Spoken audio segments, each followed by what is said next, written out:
దేవునికి స్తోత్రం.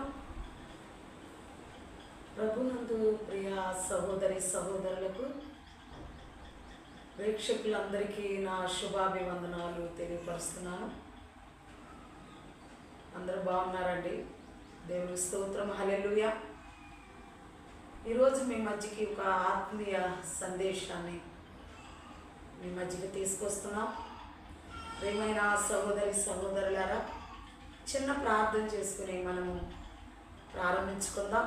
పరలోకమందున మా కన్న తండ్రి, గొప్ప దేవ, మీ ఘనమైన నామముకే స్తుతులు, స్తోత్రాలు, కృతజ్ఞత స్తోత్రాలు, వేవేల కృతజ్ఞత స్తోత్రాలు, వేవేల కృతజ్ఞత స్తోత్రాలు.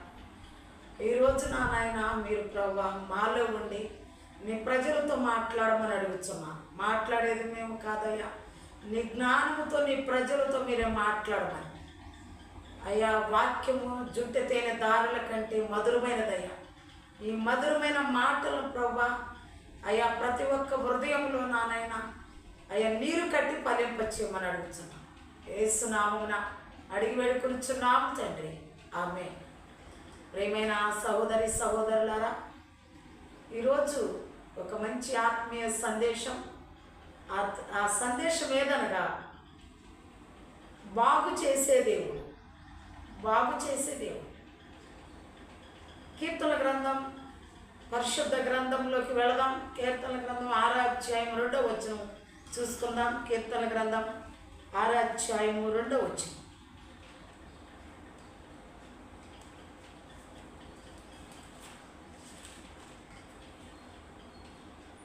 యెహోవా, నేను కృషించి ఉన్నాను, నన్ను కరుణించుము. యెహోవా, నా ఎముకలు అదురుచున్నవి, నన్ను బాగు చేయుము. దావీదు కీర్తన. దావీదు గారు అంటున్నారు, రాజు అయిన దావీదు గారు అంటున్నారు, మంచి ప్రార్థనా పరుడు, స్తుతులు కలిగిన వ్యక్తి దావీదు గారు. ఎక్కువగా దేవునికి స్తుతులు కృతజ్ఞతలు తెలియపరిచిన వ్యక్తి. దేవుని హృదయానుసారిగానే దావీదు మంచి పేరు కలిగిన వాడు. ఈ దావీదు గారు మాట్లాడుతున్నారు, రాజే కదా అయినను ఏమన్నా, యెహోవా, నేను కృషించి ఉన్నాను, నన్ను కరుణించు. యెహోవా, నా ఎముకలు అదురుచున్నవి, నన్ను బాగు చేయి. ఎముకలు అదురుచున్నాయంట, ఆయన కృషించుతున్నాడు. కృషించుతున్నాను, కరుణించు అంటున్నాడు. నా ఎముకలు అదురుచున్నవి, బాగు చేయమంటున్నాడు. ఎముకలు అదిరిపోతున్నాయంట. ఏదో భయం ఆయనలో, ఏదో శత్రు బాధ, ఏదో తెలియని బాధ ఆయనలో ఉన్నట్టుగా ఎముకలు అదురుచున్నవి అంటున్నాడు. నేను కృషించిపోతున్నాను అంటే పైకి కనబడే రోగం కాదు ఆయనది. లోపల ఎముకలు అదిరిపోతున్నాయి, లోపల కృషించిపోతున్నాడు. ఆ కృషించుతున్న అనుభవం బాగు చేయి. ఈ మనసును బాగు చేయటం అన్నమాట. మనసును లోపల ఉన్న ఎముకలను బాగు చేయటం. ఈ బాగు చేయటం ఏంటంటే అంతరంగమును బాగు చేయటం. లోపల కృషించిపోతున్నాడు. ఏదో తెలియరాని బాధ, ఏదో లోపల తప్పు చేశాను, లోపల మనోవేదన పడుతున్నాడు. ఈ మనోవేదన బాగు చేయమని అడుగుతున్నాడు. మనోవేదనని బాగు చేసేది వాక్యం తప్ప మరి ఏది లేదండి. దేవుని వాక్యం తప్ప మనిషిని బాగు చేసేది, స్వస్థతనిచ్చేదైనా, మనసును బాగు చేసేదైనా, ఎముకలు బాగు చేసేదైనా, ఎముకల్లోకి మూలుకుల్లోకి దేవుని వాక్యం వెళితే అప్పుడు ఆ ఎముకలు అదరటం ఆగిపోద్దండి. అదిరిపోతున్నాను నా ఎముకలు అంటున్నాడు. నన్ను కరుణించుము, నేను కృషించిపోతున్నాను అంటున్నాడు. చూద్దాం, దేవుని వాక్కు చేత నా మనసులో బాధను తీసివేసి బాగు చేసేది దేవుడే. అది ప్రార్థన చేసుకుంటున్నాడు. నీ వాక్యము చేత నన్ను బాగు చేయి. దేవుని వాక్యం చేత ఆ మనసు బాగుపడద్దండి. మనసు బాగుపడేది దేవుని వాక్యం చేత తప్ప, దేవుని చేత తప్ప. తను బాగు రాజే అన్ని అధికారాలు ఉన్నాయి. దేవుని ప్రార్థించే వ్యక్తి, దేవుని యందు భయభక్తులు కలిగిన వ్యక్తి, దేవుని హృదయాన్ని సరే అయినప్పటికీ తను అడుగుతున్నది నా గొప్పతనం కాదు, నేనేం చేయలేను మనసుని. ఏ డాక్టర్ దాన్ని బాగు చేయలేడు. మనసును బాగు చేసే డాక్టర్ లేరు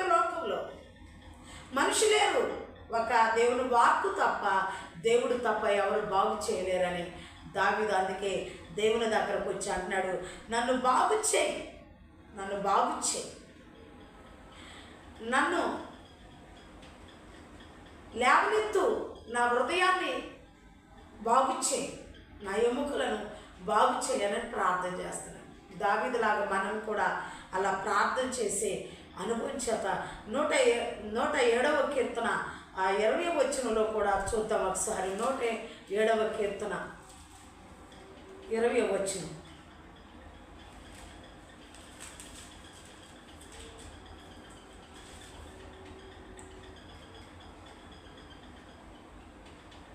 ఆయన తన వాక్కును పంపి వారిని బాగు చేశాను, ఆయన వారు పడిన గొంతులో నుండి వారిని విడిపించాను. అందుకే దావీదుకు ఒక ధైర్యం ఉంది. ఏం ధైర్యం అంటే, నేను కృషించి ఉన్నాను, నన్ను బాగు చేయాలి. ఆనాడు ఇశ్రాయేలుని నీ వాక్కును పంపించి బాగు చేసావు కదయ్యా, వారు పడిన గుంటలో నుంచి వారి లేవనెత్తి. ఎవరు పడిన గుంటలో ఎవరు కనపడుతున్నారు ఇక్కడ? యోసేపుని గుంటలో త్రోసేసారు. యోసేపుని గుంటలో త్రోసేసినప్పుడు యోసేపును బాగు చేసిన దేవుడు, ఇశ్రాయేలు యొద్దకు ధర్మశాస్త్రాలను పంపించి బాగు చేసిన దేవుడు నువ్వు. వారిని చెరలో నుంచి విడిపించిన దేవుడు. ధర్మశాస్త్రాన్ని మోషే ద్వారా వారికి ఇచ్చి వారిని బాగు చేసిన దేవుడు. నన్ను బాగు చేయి, నేను కృషించిపోతున్నాను, నేను కృంగిపోతున్నాను, నా ఎముకలు అదురుచున్నవి. అలనాడు మా పితరులను బాగు చేసిన దేవా, నన్ను బాగు చేయి అని చెప్తున్నాడండి. ప్రియా శ్రోతలారా, దేవుని వాక్యాన్ని వింటే మనం బాగుపడతామండి. మనసులో ఉన్న బాధ అయినా పోతుందండి. ఎముకలు అదురుచున్నా, కొంతమందికి చాలా బాధ వచ్చిందంటే మొత్తం ఎక్కడెక్కడ బిగబట్టేసి చాలా కన్నీరు కార్చి చాలా ఓదిస్తారు. అన్ని ఎముకలన్నీ ఒక చోటకు కుడుకునేలాగా వాళ్ళ బాధ చాలా కురిగిపోతూ ఉంటారు ఆ బాధలో. అందువలన అదే చెప్తున్నాడు, అంత బాధపడుతున్నాడు దాన్ని, అంత బాధపడుతూ చెప్తున్నాడు, మా పితరులైన మోషే ధర్మశాస్త్రాన్ని పంపించి, మోషే ద్వారా దేవుని ధర్మశాస్త్రాన్ని 10 ఆజ్ఞల పలకలు పంపించి వారిని బాగు చేసావు కదయ్యా. ఎదుగో పడిన గుంటలో నుండి ఆయన లేవనెత్తావు కదయ్యా యోసేపుని అని ప్రార్థన చేస్తున్నాడు. చాలామంది ప్రార్థన చేస్తారు కానీ వాక్యాన్ని ఎత్తుపట్టి ప్రార్థన చేయరండి. వాళ్ళని కాపాడు, వీళ్ళని కాపాడు, వాళ్ళని దీవించు, వీళ్ళని దీవించు, నన్ను దీవించు, నా కుటుంబాన్ని దీవించు అనుకుంటూ వెళ్ళిపోతారు. వాక్యాన్ని ఎత్తుపట్టి ప్రార్థన చేస్తున్నాడు దావీదు గారు. నీ వాక్యము చేత నన్ను బాగు చేయి అని ఇక్కడ ప్రార్థన చేస్తాను. దేవునికి స్తోత్రం, హల్లెలూయా. ప్రియమైన సహోదరులారా, హృదయం మనసు కృంగిపోయినప్పుడు, మనసు బాధపడినప్పుడు దేవుని యొద్దకు వస్తే దేవుని వాక్యము చేత నీవు బాగుపడతావు. దేవుని వాక్యము చేత నువ్వు బాగుపడతావు. రెండవదిగా, నీ వాక్యము వారి యొద్దకు వెళ్ళి వారిని స్వస్థపరిచేది. దేవుని వాక్యము వారి యొద్దకు వెళ్ళి వారిని బాగు చేసిందండి. రెండోది, ఆదికాండము 20వ అధ్యాయము 17వ వచనం. ఆదికాండం 20వ అధ్యాయము 17వ వచనం.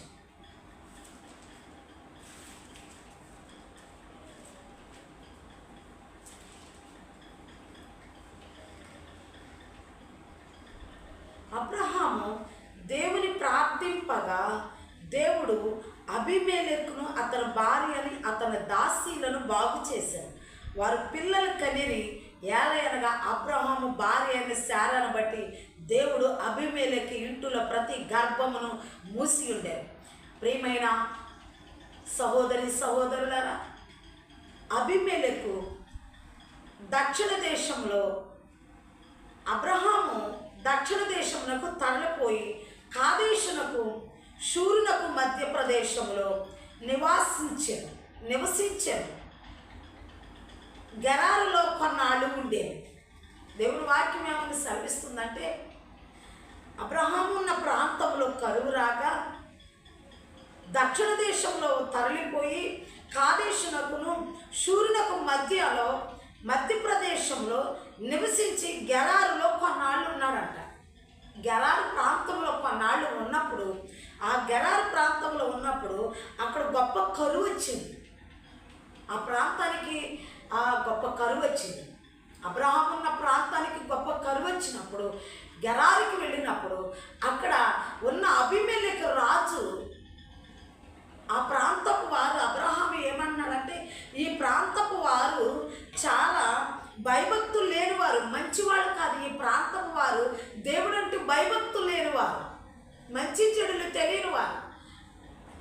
ఆ ప్రాంతంలో ఉన్న మనుషులను బట్టి అక్కడికి వెళ్ళినాక అబ్రహాము ఒక మాట అబీమెలెకు ఆ ప్రాంతం వారికి ఒక మాట చెప్పాడు. ఆ శారా చక్కనిది కనుక ఆమెను తీసుకువెళ్ళి నా చెల్లెలు అని చెప్పాడు. నా చెల్లెలు అని ఎప్పుడైతే చెప్పాడో అబీమెలెకు శారాని ఇంటికి తీసుకువెళ్ళాడు. ఇంటికి తీసుకువెళ్ళినప్పుడు అబీమెలెకు ఒక రోజున ఒక దర్శనం వస్తుంది. దర్శనం వస్తే ఏమని దర్శనం వస్తుందంటే, ఏడో వచ్చింది.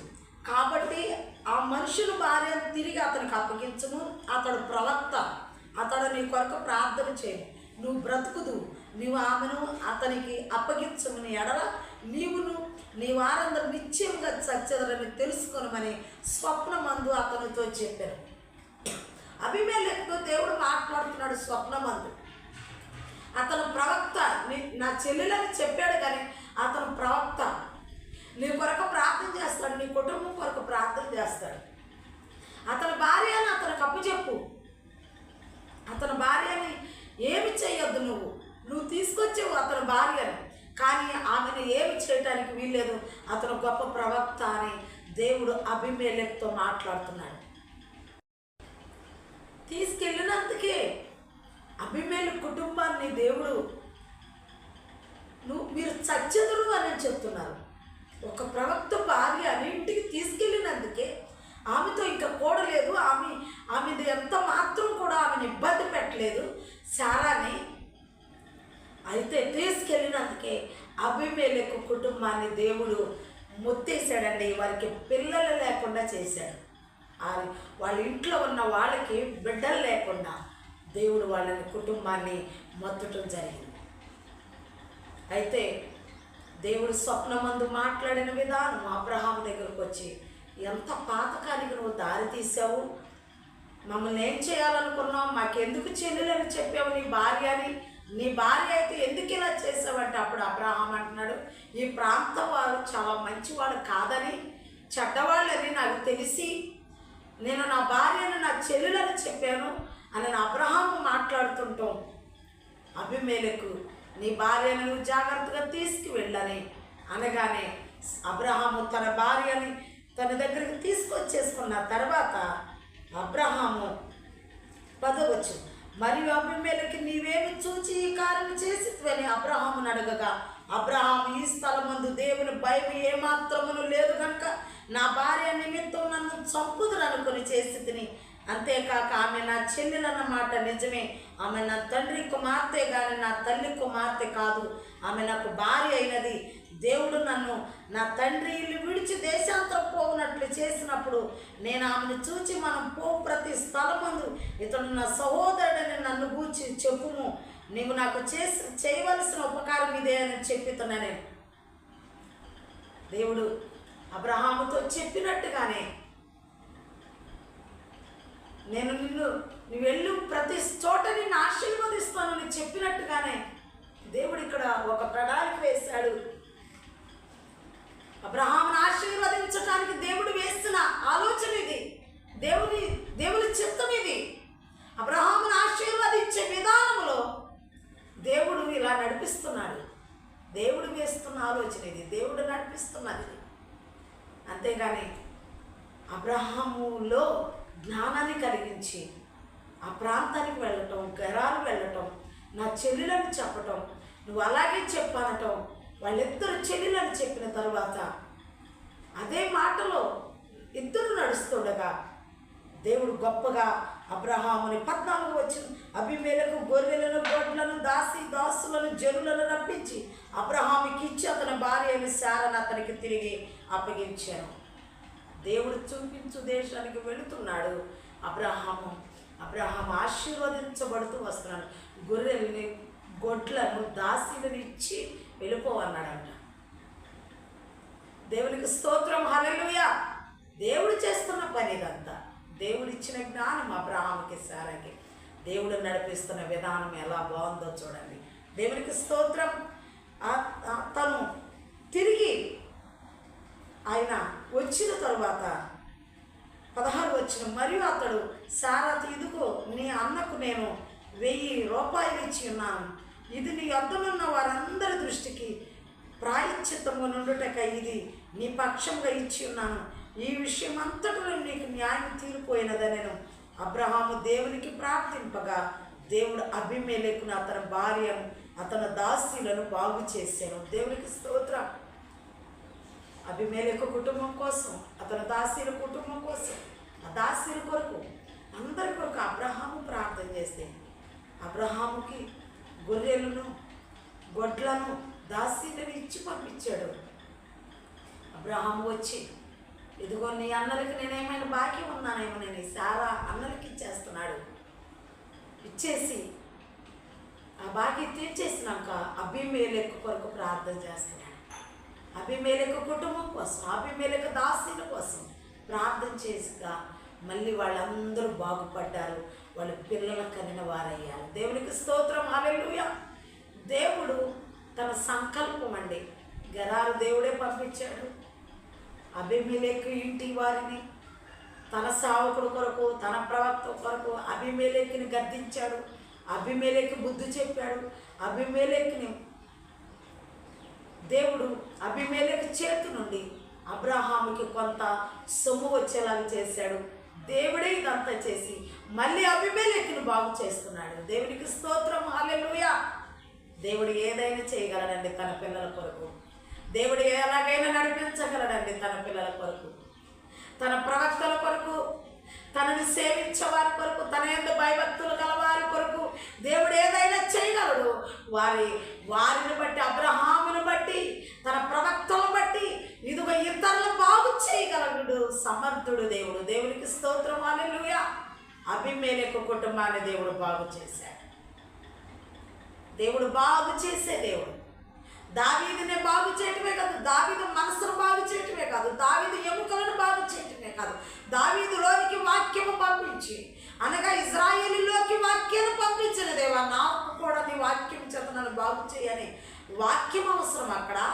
ఇక్కడేమో అబీమెలెకుకేమో పిల్లలు అవసరము. దాసీనికి అబీమెలెకు ఇంటి వారికి పిల్లలు అవసరం. వాళ్ళకి పిల్లలు ఇచ్చి బాగు చేశాడు వాళ్ళని. దేవునికి స్తోత్రం, హల్లెలూయా.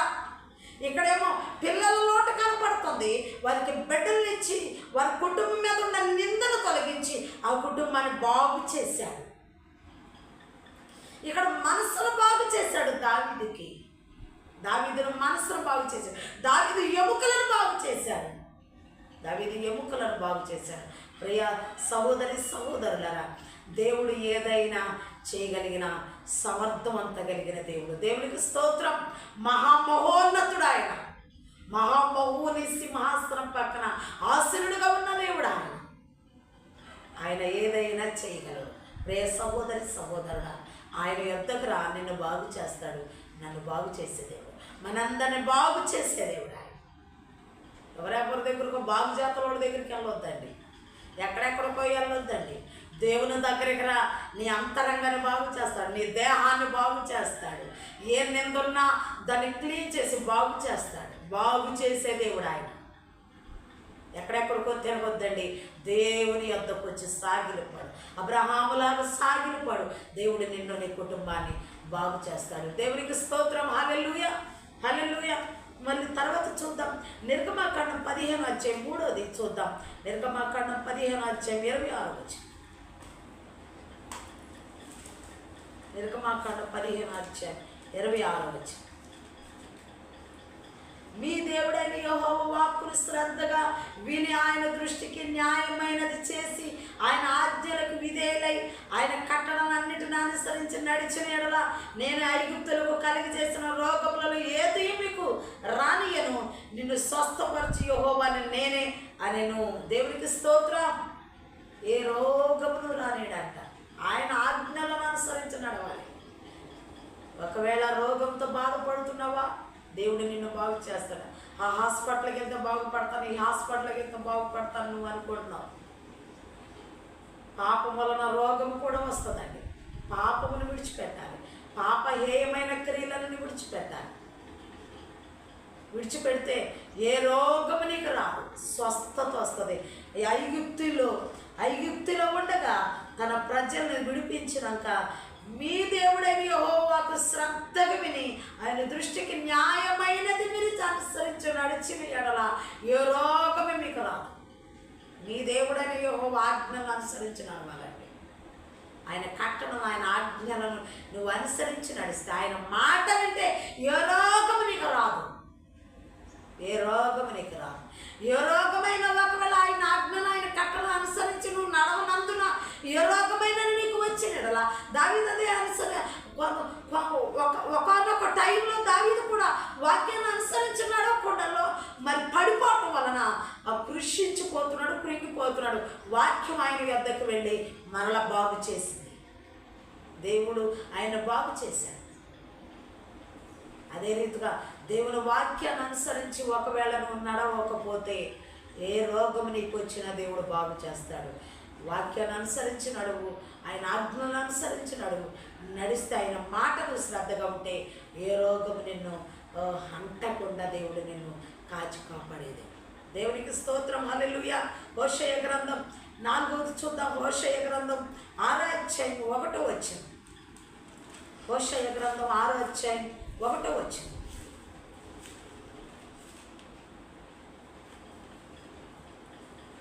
మనము యెహోవా యొద్దకు మరలదము రండి, ఆయన మనలను చీల్చివేసాను, ఆయనే మనలను స్వస్థపరచను, ఆయన మనలను కొట్టెను, ఆయనే మనలను బాగుచ్చి. దేవునికి స్తోత్రం. హల్లెలూయా. గాయము పెట్టువాడు ఆయనే, గాయము మార్పువాడు కూడా ఆయన. ఇదిగో ప్రియ సహోదరి సహోదరులారా, దేవుడు గాయము పెట్టువాడు ఆయనే, గాయము మనకు మార్పువాడు కూడా, బాగు చేయవాడు కూడా ఆయన. ఎందుకు గాయం పెడుతున్నాడో తెలుసా? ఆయన ఆజ్ఞలను అనుసరించి నడవనందున, ఆయన కట్టడను అనుసరించి నడవనందున గాయమవుతున్నావు. నీవు చేసిన క్రియలను బట్టే నీకు కలుగుతూ ఉంటుంది. ఆ కలిగినప్పుడు మళ్ళీ ఆ క్రియలను విడిచిపెట్టి దేవుని మార్గంలో నువ్వు నడిచినప్పుడు దేవుడు నిన్ను బాగు చేస్తాడు. ఇక్కడ చెప్తున్నాడు, మనం ఆయన యొద్దకు మరలుదము రండి అంటే, మనం ఆయన యొద్దకు మరలుదము రండి అని హోషేయ గ్రంథంలో యోధా వారికి, ఇజ్రాయేలు వారికి మరి హోషేయ గారు మాట్లాడుతున్నారంటే, రండి అని పిలుస్తున్నారంటే, వాళ్ళు ఒకప్పుడు దేవుని విడిచి లోకం వైపు మరినట్టుగా ఇక్కడ కనపడుతున్నారు. లోకాశలో పడిపోయినట్టుగా, శరీరానుసారమైన మనసుతో ఉన్నట్టుగా కనపడుతుంది. మళ్ళీ యెహోవా యొద్దకు మనం మరలుదము రండి. ఆయనే మనల్ని చేర్చాడు, ఆయన మనల్ని బానిసలుగా చేర్చాడు, ఆయన మనల్ని బానిసత్వంలోకి నడిపించాడు, ఆయన మనల్ని రోగం వైపు నడిపించాడు, ఆయనే మనల్ని కరువు వైపు నడిపించాడు, ఆయనే మళ్ళీ బాగు చేస్తున్నాడు. దానికి అదే ఉదాహరణ నా ఆత్మీయ అనుభవం. అబ్రహాము జీవితమే మనకి మాదిరిగా కనపడుతుంది. అబ్రహాముని దేవుడే అక్కడికి పంపించాడు, గెరారులోకి. చెల్లులని చెప్పేలాగా, జ్ఞానంతో మాట్లాడేలాగా చేసింది దేవుడే. అబీమెలెకు స్వప్నమందు మాట్లాడింది దేవుడే. గెరారుకి వెళ్ళమన్నది దేవుడే అబ్రహాముని. అబీమెలెకు స్వప్నమందు మాట్లాడింది ఆయనే. అబీమెలెకు మళ్ళీ తన భార్యను అప్పగించేలాగా చేసింది దేవుడే. ఆ కుటుంబాన్ని బాగు చేసింది దేవుడే. గాయము పెట్టువాడు ఆయనే, గాయము మాన్పువాడు. లోకంలో పడిపోయారు వీళ్ళు. మనము దేవుని వైపు మరలుదము రండి, రండి వెళదాం దేవుని యొద్దకు. మనల్ని చీల్చిన ఆయన ఏమండి, పేపరు నలపపోతే నిలబడదండి. నిన్ను నలపపోతే నువ్వు దేవునిలో నిలబడవు, దేవునిలో నిలబడవు. నీ హృదయాన్ని నలపాలి ఆయన. నీ హృదయాన్ని బాగు చేయాలంటే ఒక చేనును దున్నందే దాంట్లో విత్తనాలు వేయటం కుదరదండి. పొలాన్ని దున్నాలండి. పొలాన్ని బాగా దున్ని దాన్ని చదును చేసి అప్పుడు విత్తనాలు అయ్యారు. అందుకే అన్నాడు, మనల్ని ఆయన చీల్చారు, మళ్ళీ ఆయనే బాగు చేస్తారు. దేవునికి స్తోత్రం. హల్లెలూయా. దేవుడు బాగు చేసే దేవుడు. అయితే ఇంకా నువ్వు చేర్చబడుతున్నావా? ఇంకా నువ్వు మానసికంగా కష్టాల్లో, శ్రమల్లో, బాధల్లో ఉన్నావా? దేవుడు మరలా నిన్ను అది ఆయనే నీ మీదకి అలాంటి అనుభవం పంపించారని గ్రహించు. దేవుడే నేను పరీక్షిస్తున్నాడని గ్రహించు. దేవుడే నన్ను సరిచేయటానికి, నన్ను బాగు చేయటానికి దేవుడు నాకు ఇలాంటి ఒత్తుళ్ళు వస్తున్నాయేమో నన్ను ఆలోచించు. ఒత్తుళ్ళు తీసుకొచ్చేది దేవుడే, నిన్ను బాగు చేసేది కూడా దేవుడే. ఆయన బాగు చేసే దేవుడు. దేవునికి స్తోత్రం. ఎలాంటి సిచ్యువేషన్లో నువ్వు ఉన్నానో దేవుడు నిన్ను బాగు చేస్తాడు. రోగ బాధతో బాధపడుతున్నావా? దేవుడు నిన్ను బాగు చేస్తాడు. 10 మంది కుష్ఠ రోగులను బాగు చేశాడు దేవుడు. దేవుడు బాగు చేశాడు. దారిలో ఉన్న కుష్ఠ రోగులను బాగు చేశాడు దేవుడు. దేవుడు బాగు చేసే దేవుడు. ఆయన సర్వాంతర్యాన్ని బాగు చేసే దేవుడు.